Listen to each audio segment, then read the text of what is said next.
What's going on, everyone? Welcome back to another episode of looking at LEGO custom minifigures.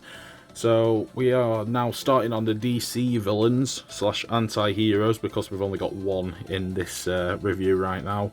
But today we're going to be looking at Bizarro, Black Adam, the Riddler from Batman Arkham City, and Poison Ivy. So let's get into it.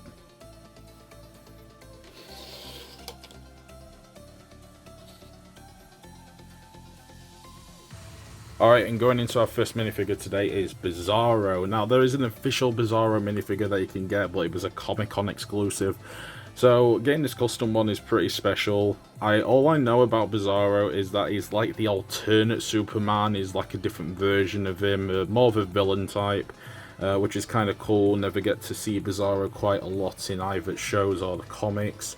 But look at this minifigure right now. He has got a hairpiece. Starting off with, like, that's Yondu's from the Guardians of the Galaxy sets. I don't know if they have made a proper Yondu minifigure, but I did review him back in episode 1 of this series, going back a few months now. Painted black for like a mohawk type. Going to his face, it's pretty freaky looking. He's got yellow teeth. He's got a look that says like he's going to destroy Superman.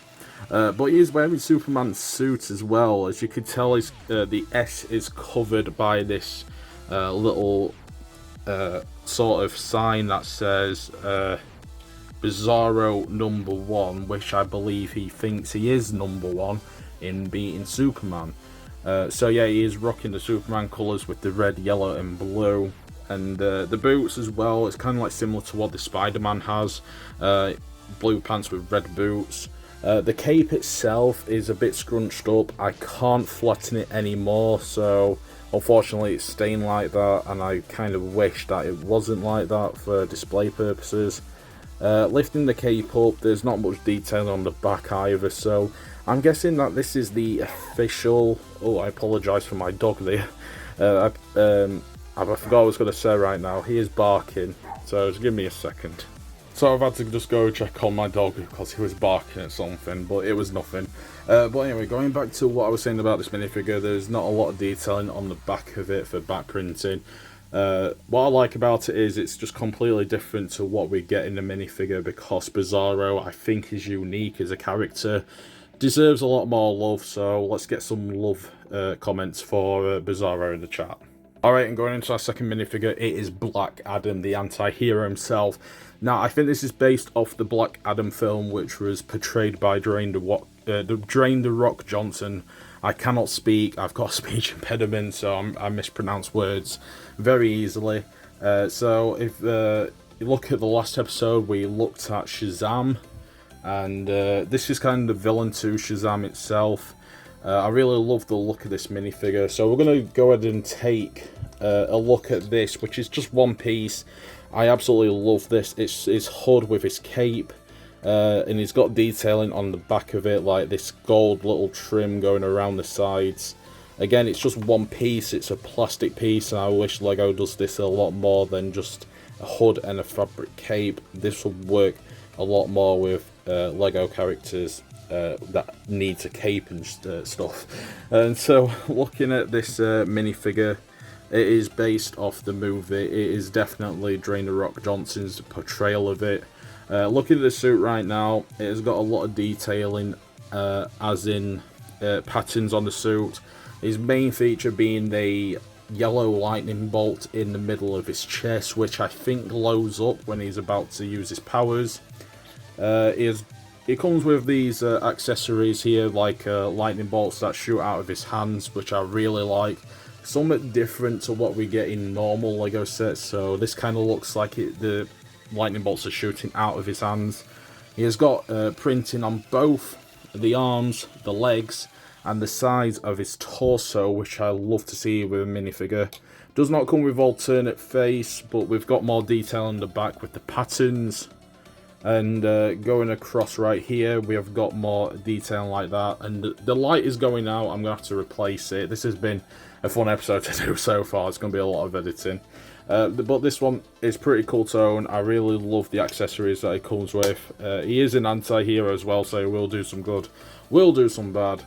But he is the main enemy, Shazam, if you read the comics. So if they ever get a film together, Black Adam versus Shazam, I would love to see that with Zachary Levi versus Dwayne The Rock Johnson.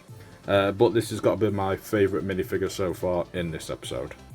So I've had to go and replace the light for that, because now this one's this is the one that I've been using. It stopped working now, so it's overheated as well. So I'm using a new one which I've just recently got, so it kind of fits on the stand. But anyway, our next one that we're going to be looking at is the Riddler, and this is from Batman Arkham City. The first Riddler figure that I have ever owned in my life as well. And the reason I can tell it's from the Batman Arkham City one, like it's from the video game, it's because the way that he looks like in the suit.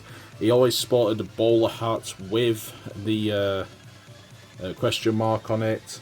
But I do believe that this is the Arkham City version. It's got different coloured hair, unless I am wrong here. But looking at the suit itself, it kind of looks similar to what he wore in the video game, with the purple tie. Dark green outfit, he's wearing his green glasses. The headpiece is all one piece, a hat with the hair attached to it. He's got a pretty serious look, he's got some riddles ready for the Batman. Completely different to what he looked like in the Batman movie with Robert Pattinson, so I kind of prefer this version where you actually do see what he looks like. But yeah, like I said, he's got a dark green suit on, he's got some black gloves, there are printing on the sides of his arms. I absolutely love the back because it looks like he's wearing a tailcoat, and he's got a big green question mark on the back, so you know who he is. Again, printing on the side. He doesn't come with an alternate face, but if you can tell by the bottom of his trousers, he looks like he's wearing shoes. That is probably one of the good features to see, like how detailed a minifigure could be when they start to print off specific types of clothing that the Lego character is wearing, or the character itself. But if this is going to be the one from the series, from the games, it's pretty cool to own. So this is probably my first video game review one that I've done on this channel so far. Alright, and coming to our final minifigure review for this episode. This episode has been a mess. It really has, I'll admit that. But anyway, we're going to be looking at Poison Ivy. Now, this is the first Poison Ivy minifigure that I've ever owned. Nothing too special about Poison Ivy herself with a minifigure, because the only detailing is on the torso with like the ivy plants going around her body. The legs are the same colour as the torso, so they kind of blend in. Kind of wish there was more detailing with the plants going down her legs. She's got like a red hairpiece on, which she does in the comics, and she has like a serious look. She comes with a accessory, like a vine leaf, which I don't know if she grows out of her hand or something like that, or she can just use it in general. Flesh coloured arms with her hands, so it's like a vest that she's wearing. Going to the back, the detailing carries on. She has got an alternate face, which seems a bit calmer. But the ivy plants kind of go across the back itself. Kind of wish that they did across here. But this looks like an official minifigure. I've got no idea if it is. And looking at it right now, it could be involved in a Batman set of some sort. But go ahead and let me know in the comments below if it is. Alright guys, and that'll do it for this video. I know it's been a bit of a mess. It's been a lot of editing. I've had to change the camera angles, change the lighting. But I hope you guys did enjoy this. If I had to pick a favourite out of this one today, definitely Black Adam. The most detailed one, most movie accurate one I've seen so far. I don't have a least favourite, although I wish there was more printing for this Poison Ivy minifigure. But I hope you guys did enjoy this video still, and if you did, please do leave a like and subscribe, and I'll see you all in the next one.